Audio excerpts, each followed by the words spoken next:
안녕하세요. 국민주식 고충처리반 국고처 진행의 손자희입니다. 코스피가 일주일 내내 빨간불을 켜준 이번 한 주였습니다. 하지만 마음 놓고 웃기 힘든 이유가 있죠. 돌아온 상패 시즌에다 5년 만에 다가온 공매도 카운트다운, 그리고 트럼프 대통령의 관세 시행 운명의 날 디데이까지 현명한 투자가 더욱 절실해지는 시기인데요. 내 포트를 또 어떻게 꾸리고 운영해야 할지 궁금하시다면 지금 바로 국고처 5부의 문을 두드려 주시면 되겠습니다. 오늘도 1시간 동안 종목 상담부터 마지막에는 또 수익을 안겨줄 종목, 그리고 강의 내용까지 함께 공개가 되니까요. 끝까지 함께해 주시기 바라겠습니다. 오늘도 5년 연속 베스트 파트너에 빛나는 박윤진 대표님과 성공투자 이야기 나눠보겠습니다. 반갑습니다. 네, 안녕하세요. 네, 반갑습니다. 네. 우리 국내 주식이 이번 한 주 보면 좀 증시 이슈가 많았던 것 같습니다. 7분간의 유례 없었던 셧다운 사태도 있었고, 뭐 엔비디아, GTC부터 해서 FMC도 그래도 잘 소화를 했던 것 같은데 네. 이번 한 주 한번 짚어볼까요? 너무 서러운 분들도 있었을 것 같아요. 맞아요. 서러운 사람들 너무 서러웠을 것 같거든요. 제가 이거 자료를 통해서 한번 PPT 통해서 보여드릴 텐데 네, 여러분들 이거 이렇게 차별화해도 됩니까? 그러니까요. 코스피는요. 장장 이거 한번 내용 한번 보여주세요. 네, 지난주 대비요. 최고로 많이 높아졌던 지점이 3.29% 상승 지수가요. 네. 자, 그런데 코스닥은요. 결국엔 마이너스 2.76%로 끝난 거예요. 그러니까 3 따라 못 갔네요. 3% 가까이 오른 코스피 대 3% 가까이 코스닥은요. 이거는 너무나 큰 차이거든요. 맞아요. 이렇게 차별화를 해도 될까 싶을 만큼 그러면 이 투자자님들의 이 마음이 굉장히 이게 극단 진짜 이게 그렇죠. 양극화가 온도차가 됐다. 크죠. 양극화됐다 이렇게 생각이 들거든요. 자, 원달러 환율은요. 근데 환율이 그렇게 잠잠했던 건 아닙니다. 의외로 14원이나 올라서 사실 조금 왜 이렇게 환율이 오르지 저는 그랬거든요. 시장은 괜찮아 보이는데 코스피 지수는 괜찮은데 왜 이렇게 오르지 했더니 터키 리라와 외환 시장의 급박한 어떤 이런 동향 때문에 달러가 좀 강세가 나왔던 네. 효과 때문에 우리도 같이 얻어맞은 거가 아닌가 생각이 들고요. 뭐 국제 수익률은 큰 변화는 없었던 한 주간이고요. 항상 제가 이 시간에 여러분들 위험 지표, 그러니까 공포 지수를 항상 소개를 해드리잖아요. 네, 맞아요. 자, 공포 지수 제가 지점이 이게 기준 몇 세우라 그랬죠? 18. 네, 18입니다. 그래서 지난 시간에는 분명히 미국도 그렇고 우리도 그렇고 다 22위에 있었거든요. 네. 근데 지금 보면 꽤 내려왔네요. 조금 미국도 19.28로 아직도 18 위에 있긴 합니다만 우리도 지금 19.66이니까 지난주 대비 내려갔지만 아직 뭔가 18을 과감하게 밑으로 하향하는 건 아니에요. 이제 이런 것들은 좀 참고해 주시고, 자, 네마녀의 미국은 이번 주간 어저께 금요일 날 네마녀의 날이었습니다. 이제 선물하고 이제 옵션 동시 만기일이었는데요. 불확실성을 넘어서 미국 증시 트럼프 관세 유연성에 대해서 언급을 했는데 과연 유연성에 대한 언급을 해놓고 결과는 어떻게 될지 좀 이번 4월 달이 되게 귀추가 주목이 됩니다. 뉴욕의 연은 총재가요. 장기 기대 인플레이션이 안정이 되었다. 물가 충격 감소가 기대된다고 했는데 뭐 이 얘기도 자꾸 오락가락합니다. 이랬다 저랬다 이랬다 저랬다 하니까 이 한마디에 우리가 마음을 놓을 수 있는 건 아니고요. 자, 이번 주에요. 굉장히 이례적으로 마이크론 테크놀로지가요. 변동성이 엄청 컸습니다. 반도체의 풍향계라고 하는 마이크론 테크놀로지인데요. 이제 대표적인 레가시 반도체, 삼성전자 하이닉스와 이 어깨를 나란히 하는 마이크론인데요. HBM 매출이 10억 달러를 돌파했다고 합니다. 그러니까 자, 잘 보셔야 됩니다. 이 행간의 의미를 잘 보셔야 됩니다. 마이크론 테크놀로지의 HBM의 매출이 늘어나긴 했지만 오늘 금요일 날 미국 증시에서 마이크론 테크놀로지가 8% 넘게 빠졌거든요. 이유는 가이던스 대비 전체적으로 매출이 그렇게 좋진 않았다라는 거예요. 그렇지만 그 안에서 세부 항목으로 보면 HBM이 좋았다. 네. 그러면 뭔가 HBM 쪽은 좀 강조가 되는 분위기이니까 여러분들 그래도 우리가 어떻게 긍정적으로 좀 볼 수 있다. 올해 사상 최대 예상을 한다. HBM 쪽이라는 거죠. 자, 그리고 테슬라는요. 지금 말 많고 탈이 많은데 대규모 리콜 사태가 이어졌죠.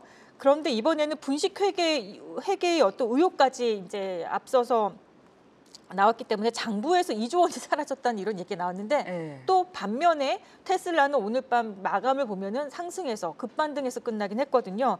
어느 정도 너무너무 이제 이 테슬라 쪽에 안 좋은 악재들은 다 반영이 돼서 어느 정도 주가에 반영이 되고 이제는 더 이상 나올 추가적인 악재가 없는 것 아닌가. 시장은 이렇게 해석하는 것 같지만 어쨌든 다음 주가 4월이 또 기대가 되고요. 이제 3월도 말로 이제 넘어가는데요. 자, 우리 작고 작은 이벤트들이, 작고 큰 이벤트들이 꽤 많은 이상 오늘은 좀 여러분들 달리시면 좋겠다. 좀 열심히 제 자료를 좀 확인해 주셨으면 좋겠다. 이렇게 말씀드리겠습니다. 네, 이번에는 박은지 대표님의 시그니처 순서죠. 2, 3주를 앞서서 미리 대비하는 예습 시간 준비해 보도록 하겠습니다. 2, 3주 선행 일정 학습하는 시간인데요. 네. 2, 3주를 내다 보면 무시무시한 그 일정이 있습니다. 바로 네. 공매도가 재개가 되는데 네. 어떻게 대비를 해야 할지. 이미 지금 시장에서는 약간 공매도에 대해서요. 좀 먼저 선행적으로 좀 나오는 것 같아요, 상황이. 네. 그래서 이번 주에 보면 네. 아까 코스닥 지수가 너무 빠졌다 했는데 맞아요. 공매도에 아마 이 섹터가 타겟이 되지 않을까 하는 것이 바로 바이오였던 것 같아요. 그래서 바이오가 네. 많은 이제 바이오 쪽이 굉장히 비중이 큰 코스닥으로서는요 얻어맞은 이유가 되지 않았나요? 그랬군요. 벌써 시장은 그렇게 빨리 선반영돼서 움직이니까 제가 네. 공매도 이야기를 지금 몇 주째 지금 하고 있는 거잖아요. 맞아요. 그러니까 좀 제한된 어떤 그런 시장의 분위기를 여러분들이 좀 이거 증시 캘린더를 보면서 좀 많이 좀 참고하셨으면 좋겠습니다. 네, 좋습니다. 바로 소개해 주시죠. 자, 3월 31일 주간이면요, 이제 4월이라고 보셔야 되겠죠. 4월 첫째 주인데 이제 공매도 재개 및 공매도 개선법이 시행되는데 공매도 재개되지만 개선법도 같이 온다는 겁니다. 불법 공매도는 더 이상 안 되게 돼 있고요. 내부 통제 기준이 더 마련되고 더 견고하게 될 것 같고요. 이제 기관이나 외국인 투자자들도요, 이제 빌린 주식을요, 공매도를 지금까지는요 무기간으로 이렇게 해줬는데 90일 이내에 무조건 갚게 되어 있다. 이거는 여러분들에게 그래도 좋은 내용이지 않을까 생각이 들고요. 또 동시에 넥스트레이드가 800개 종목으로 확대가 되는 주간입니다. 3월 31일. 그래서 800개면 이제 다 들어오는 거고 800개 아니면은 우리 증시가 전체적으로 거의 한 2,700여 개 종목인데 그중에서 800건 별거 아니라 여러분들이 계좌에 담고 있는 종목이 웬만하면 다 그 800개 안에 있다고 보셔야 돼요. 네. 그렇기 때문에 이제는 안 볼 수가 없다. 대신 상당히 늘어나네요. 매매 체결 종목 변경도 있었습니다. 애초에 금양이라는 종목이 원래 편입이 되어 있었는데 800 종목에서 빠지고 태광산업이 편입이 된다는 거. 그 특별한 이유가 있나요? 네, 왜냐하면 코스피 200 종목에서 편출이 됐거든요. 지수 네. 변경에 이제 있었기 때문에 네. 금양이 빠지면서 그렇죠. 금양도 이슈가 네. 있었잖아요, 지금. 네, 그래서 맞아요. 네, 그래서 보여서. 태광산업으로 편입이 바뀌었다는 거 이제 맞습니다. 이것만 좀 네. 참고해 주시면 좋겠고요. 아마존에서 AI 음성 비서 알렉사를 출시하는데 원래 알렉사는 굉장히 유명한 아마존의 AI 비서이죠. 이거 굉장히 그동안에도 오랫동안 해왔는데 이번에 좀 출시되는 음성 비서는요. 스마트 브리핑이 탑재가 돼가지고 AI가 생성한 뉴스 요약이 매일 제공이 된다라는 거라고 하거든요. 이것도 한번 여러분들 그러면 반도체 뭐 어쨌든 지능형 로봇, 뭐 챗봇 관련주들 여전히 이제 볼만하다 생각이 들고요. 니쥬라는 걸그룹을 가지고 있는 회사가 JYP라고 합니다. 저도 잘 모르는 그룹이긴 하지만 어쨌든 JYP 최근에 주가가 굉장히 많이 얻어맞았어요. 뭔가 아직도 뭔가 매출로 이어지기는 새로운 이제 아티스트들의 이 실적 매출 실적으로 이어지긴 좀 약간 기간이 걸릴 것 같다라고 얘기하면서 했는데 이것도 한번 니쥬라는 그룹도 한번 기대를 한번 해보죠. 자, 그리고 알츠하이머 파킨슨병 국제학회가 있습니다. 자, 그러면 치매 관련주들, 뭐 제약바이오 안에서 이쪽 관련주들 좀 예를 들면은 뭐 대화제약이라든지 뭐 젠백스라든지 뭐 이쪽 그리고 이제 네이처셀이 시간외 상한가를 가긴 했는데요. 이쪽 종목들 워낙에 제가 지난주에 이미 이쪽도 뭔가 볼만한 어떤 사항이다. 그런데 제약바이오 섹터가 제일 많이 얻어맞은 주간이었기 때문에 선별적인 여러분들의 어떤 그 종목 선별이 이제 중요하다 이렇게 말씀을 드리겠고요. 미국의 국가별 상호 관세율 발표가 있습니다. 트럼프 대통령이 다른 국가들이 미국과의 무역에서 불공정한 관행을 지속해서 미국이 피해를 보고 있다라고 이야기하면서 국가별로 상호 관세율을 발표하겠다고 했고요. 그러면서 동시에 이제 상당한 관세를 부과하는 국가를 이제 지저분한 15, 더티 15라고 15이라고 해가지고 지목하면서 한국도 대상국이 될지가 주목이 되는데 글쎄요, 우리 지금 약간 이 정치적인 공백이 좀 있는 맞아요. 상황이잖아요. 네. 이럴 때 좀 확실한 뭔가 가이드라인이 나와줬으면 좋겠다. 네. 우리도 지금 대상국이 될지가 굉장히 중요한 상황으로 보입니다. 자, 그럼에도 불구하고 미국에서 제일 가까운 나라가 캐나다와 멕시코 아니겠습니까? 네. 근데 지금 캐나다와 멕시코가 이 상호 관세 또는 이 무역 협정 관련해서 가장 이 불만이 좀 많은 국가들로 좀 꼽힙니다. 중국은 워낙에 예상했던 거고요. 그래서 멕시코와 캐나다의 무역 협정 적용 상품 25% 관세가 이제 부과되는 시점이 4월 2일이고요. 또 외국산 농산물 관세가 부과되는데 그러면 외국계 농산물 관세가 부과가 되면 역시 음식료가 지금 음식료 섹터가 굉장히 지금 막 상승세가 지금 있거든요. 네. 근데 당연히 가격의 인플레이션을 당연히 유도할 부추길 수밖에 수 없고, 있겠네요. 네. 안 그래도 우리 좀 서민들의 지금 지갑이 조금 얇은 상태인데, 네, 이쪽 좀 음식료 섹터가 좀 가격이 오르까지, 곡물 사료까지도 좀 봐야 되겠다 생각이 듭니다. 네. 자, 서울에서 모빌리티 쇼가 개최가 됩니다. 2년마다 열리는 쇼라고 하고요. 일산 킨텍스에서 열리는데 자동차나 자동차 부품 종목들도 뭔가 좀 이제 올라올 수 있을 만한 종목들이 있어 보이거든요. 그래서 한번 여러분들도 이거 한번 보셨으면 좋겠고, NC소프트하고 텐센트가 블레이드 앤 소울 2를요 중국에 출시한다. 역시 뭐 한알령 재계 얘기도 있겠고요. 이쪽 게임 섹터도요 중국과 뭔가 동행하는 흐름은 분명히 있는 거니까요. 여러분들 한번 보시면 좋겠다. 이쪽도 한번 보시고요.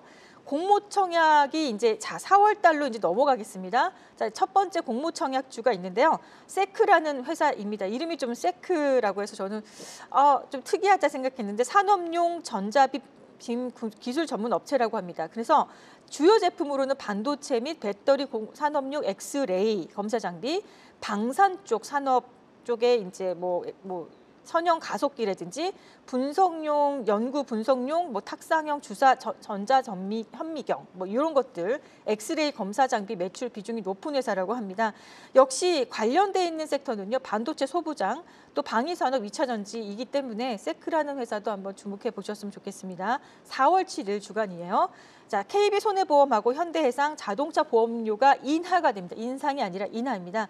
앞서서 원래 삼성화재하고 메리츠화재에서 1%대, DB손해보험은 0.8%대 자동차 보험을 원래 인하를 했어요. 그런데 이제 뒤늦게 KB손해보험하고 현대해상에서도요 각각 0.9%, 0.6% 인하를 한다고 합니다. 보험 섹터들 이 구간에 뭐 한번 볼만하지 않을까 생각이 들고요. 아까 서울에서 모빌리티 쇼가 있다고 그랬죠. 이제 또 서울에서 모빌리티 쇼가 아니라 모빌리티 포럼이라고 합니다. 개최가 되는데요. 모빌리티의 경계를 넘어 새로운 미래로라는 주제로 열린다고 합니다. 대표 모빌리티 혁신 기업들이 기조연설과 핵심 기술별 트랙 발표를 한다고 하고요. 관련해서 섹터를 본다면 뭐 자율주행, 뭐 UAM이라고 하는 도심 항공 모빌리티, 로보틱스, 뭐 소프트웨어, 뭐 AI 등 이쪽 관련 섹터가 다 여기 포함되어 있긴 하죠. 그런데 참 이렇게 자율주행과 로봇 섹터가 지금 사실 좀 많이 얻어맞아 있습니다. 지금 이렇게 주가가 좋은 편은 안 되거든요. 네. 근데 이 주가가 이런 기회를 좀 삼아서 좀 반등이 좀 나왔으면 좋겠다 생각이 듭니다. 구글에서 클라우드 넥스트라는 이벤트가 있습니다. 뭐 미국 시간으로 4월 9일에서 11일까지인데요. 미국 라스베가스에서 열리고요. 구글 클라우드 넥스트, 결국 구글에서 지금 클라우드 넥스트는 역시 이름답게 클라우드 쪽에 더 강조되는 그런 이벤트라고 하겠죠. 자, 클라우드 컴퓨팅 쪽 종목들도 한번 보실만 할 것 같고요. 되게 특이한 거 하나 저가 발견했습니다. 중국에서 세계 첫 휴머노이드 로봇이 하프 마라톤을 개최한다고 해요. 근데 마라톤을 하는데 이 전부 로봇들 로봇인가요? 아니요, 로봇만 하는 건 아니고 네네. 인간 선수들, 사람 선수들하고 같은 출발선에서요. 동일한 흥미롭네요. 21.0975km 코스를 달린다고 하고요. 네. 경기 중에 로봇 배터리를 교체 가능하고 다른 로봇으로 바꿔 개주 형식으로 참가하는 것도 허용합니다만 네. 다만 로봇 교체 시 10분 페널티를 부과한다고 합니다. 근데 로봇들이 이것이 인공지능화돼서 할 수 있는 건지 모르겠지만 어쨌든 좀 굉장히 결과가 궁금해. 아니 우리 이 올림픽에서 네. 원래 로마에서 진짜 올림픽이 시작됐을 때 가장 강조되었던 이 운동이 바로 마라톤 아니겠습니까? 네, 그러니까 맞아요. 인간 세계의 가장 어떻게 보면은 가장 인간 세계에서 이 대표하는 어떤 그런 스포츠 스포츠가 정신의 마라톤인데 그쵸. 맞아요. 여기에 지금 종목이었는데. 로봇이 들어온다는 거 아닙니까? 저도 네. 되게 특이하다. 이제 우리가 꼭 네. 영화에서 먼 미래로 여겨졌던 그 네. 세상에 우리가 살고 있는 것 같다. 아, 그러니까요. 생각이 이것도 드네요. 우리 한번 중국에서 열리는데요. 한번 네. 우리 여러분들 한번 보셨으면 좋겠고요. 네. 자, LS 전선과 대한전선 특허침해 선고 기일이 있습니다. 두 회사 간의 이 양측 싸움은 사실은 2022년부터 원래 시작이 되었는데 네. 최근에 이제 서울중앙지법에서요 판결이 네. 나온 것이 4억 9,623만 원을 LS 측에 배상하라고 이렇게 나왔다고 하는데 여전히 거기에도 법적 공방이 끝난 게 아니라 진행 중이라고 합니다. 그래서 두 회사 약간 왔다 갔다 할 것 같고요. 공모 청약도 있습니다. 나우 로보틱스라는 로봇 자동화 시스템 전문 업체입니다. 산업 로봇, 협동 로봇 함께 보실 수 있는 기회가 될 것 같고요. 현대 위아에서 공작기계 사업 매각 추진 소식이 있습니다. 여기에 대해서 답변해야 되는 기간이 있고요. 자, 미국의 FMC 의사록이 공개가 되고 우리나라로서는 이제 이 주간에 4월 7일 주간에 옵션 만기일 4만여의 말은 지나갔고요. 자, 옵션 만기일까지 하면 여러분들 여기까지가 딱 내용이 증시 일정 2, 3주 후의 일정이었습니다. 네, 그리고 이어서 오늘 또 공감 포인트 레슨 네. 시간을 준비했다고 공감 일정을 들었습니다. 준비했습니다. 오늘 어떤 내용을 준비하셨어요? 네.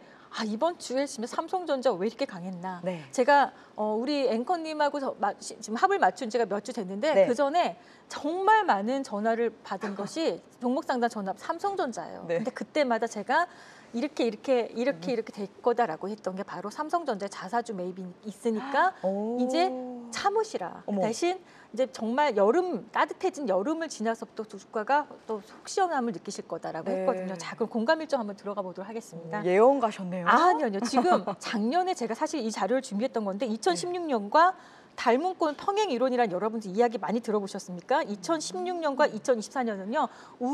우리나라로서는 예. 탄핵 전국을 맞이한 굉장히 중요한 사건이 있었던 이 두 시기인데요. 비슷하게 평행 이론이 있었다라고 얘기하면서 그중에서 박 대통령 탄핵 소추안 발의 또 윤 대통령 탄핵 소추안 발의가 됐는데 정말 똑같은 건 삼성전자가 자사주가 매입이 됐다는 거. 네. 이게 저는 굉장히 중요 포인트. 다른 건 위에는 안 보이고요. 이게 가장 중요했습니다. 자, 삼성전자 자사주를요. 과거에 2015년부터 4차에 걸쳐서 1차도 아니고요. 4번에 걸친 자사주 매입이 있었는데요. 자, 2015년에서 2017년 삼성전자 자사주 매입 등락률을 좀 보면요. 이게 2015년 10월장입니다. 10월 달에 11조 3천억을 매입을 했고요. 그다음에 9조 3천억에 해당하는 거 2017년에 매입을 했고요. 자, 근데 그렇게 자사주를 많이 매입하는 구간에 외국인들은 뭘 했냐? 자사주 매입 틈타서 삼성전자를 매일같이 파는 겁니다. 그러니까 지금과 같았어요. 자사주 매입 틈타서 우리 지금 삼성전자 계속 매도했거든요. 자, 그러면 2016년에서 2017년 코스피를 한번 보면 여기가 탄핵 소추안 발의가 됐고요. 트럼프 대통령 취임이 됐고요.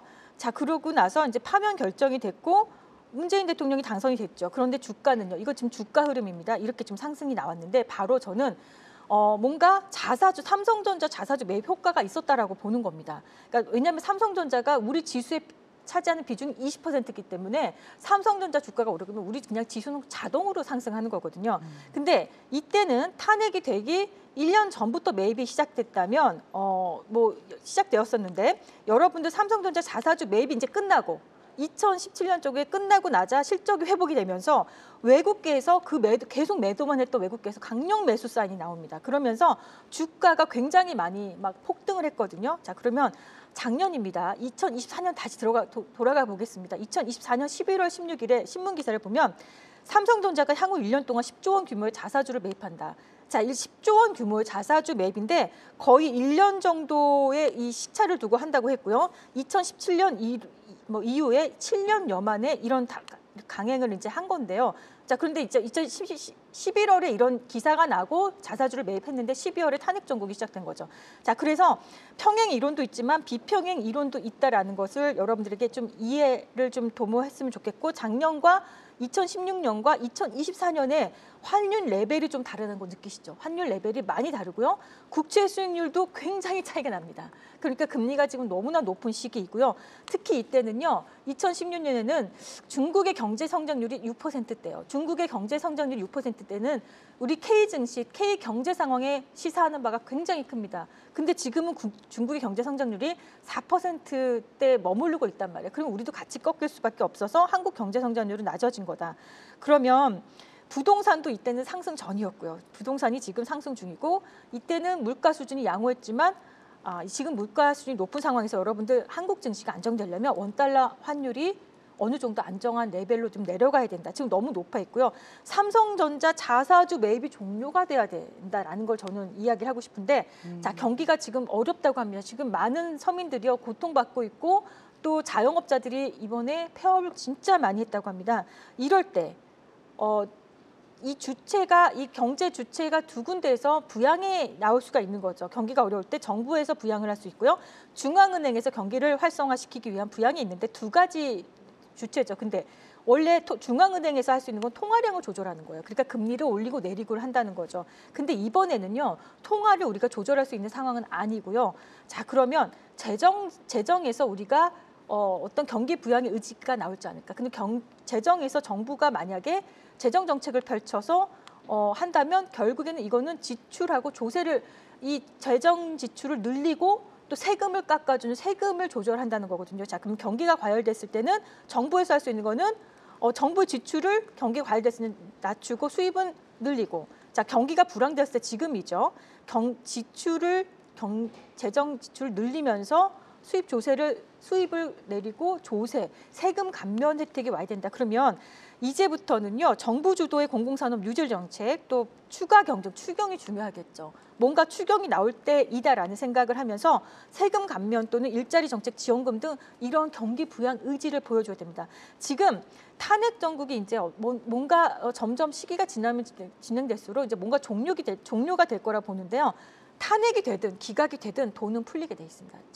제가 생각하기에 올해 2025년에 미국 시장이 어려운 이유는요. 지금 과감하게 돈을 풀지 않고 부양을 하지 않기 때문이에요. 글로벌 투자자들이 올해 미국 주식보다 중국 주식을 더 기대하는 거는 중국은 대규모 지금 부양을 카드를 내놨고요. 독일에서도 795원째 지금 경기 부양 개정안 상원도 통과했다는 소식이 나왔는데 그렇다면 유럽하고 중국의 증시가 굉장히 강세가 나왔던 거 우리도 거기에 다르지 않겠다. 그러면 결국 우리가 이제 부양의 의지가 있고 뭔가 경기 부양 카드 나온다 그러면 반도체 내수주 봐야 되겠죠. 그동안 옷 안 사 입던 것도 옷 사 입을 거고 화장품, 음식료 다 봐야 된다. 그리고 여러분들 중요한 게 뭡니까? 주식에서는요. 증권주를 여러분들 보셔야 된다. 경기가 만약에 활성화되고 부양책이 쏟아져 나온다 그러면 증권주는 당연히 봐야 된다라고 생각이 듭니다. 그래서 센 주식을 제가 오늘 이렇게 가져온 내용들 보면 제가 매집이 되게 중요하다. 그리고 본상승 나오는 것도 거기까지 나오는데 뭐 본상승 초입에서 본상승 올라갈 때 뭐 돌파 매매가 나오고 본상승 가다가 또 이렇게 내려왔다가 다시 올라가기도 하는데요. 자, 우리 앵커님 혹시 오늘 준비되셨습니까? 제가 네. 오늘 센 주식을 준비한 거는 바로 키움증권입니다. 키움증권요? 네, 키움증권은 어느 정도 선에서 지금 제가 가지고 왔는지 본상승인지 본상승 초입인지 돌파인지 낙폭과된지 한번 봐주시겠습니까? 이거를 네. 마지막으로 제가 이 방송을 그리고 KRX 지금 대체 거래소 800종목 들어오잖아요. 그러면 네. 거래가 활성화될 수밖에 없습니다. 자, 어떻게 보이십니까, 우리? 어렵네요. 상승 초입? 상승 어떤 초입으로 건가요? 네, 상승 초입으로도 볼 수 있고 저는 돌파 예상하는 어떤 요 돌파 이 고점을 돌파하는 어떤 이런 예상 지점도 되거든요. 네. 여기까지 오늘 여러분들 방송을 마치겠습니다. 와, 네. 정말 박윤희 대표님 정말 대단하신 것 같습니다. 시간이 저희 정말 촉박한 상황이었음에도 불구하고 시청자분들께 하나라도 더 알려드리기 위해서요. 거의 랩을 하다시피 해서 마지막까지 센 주식 키움증권까지 챙겨드렸습니다, 여러분. 잠시 후 12시에 공개방송 이어지니까요. 못다한 이야기 더 함께하고 싶다 하시는 분들은 함께 해주시기 바라겠습니다. 오늘 저희가 준비한 소식은 여기까지입니다. 시청해주신 여러분 고맙습니다.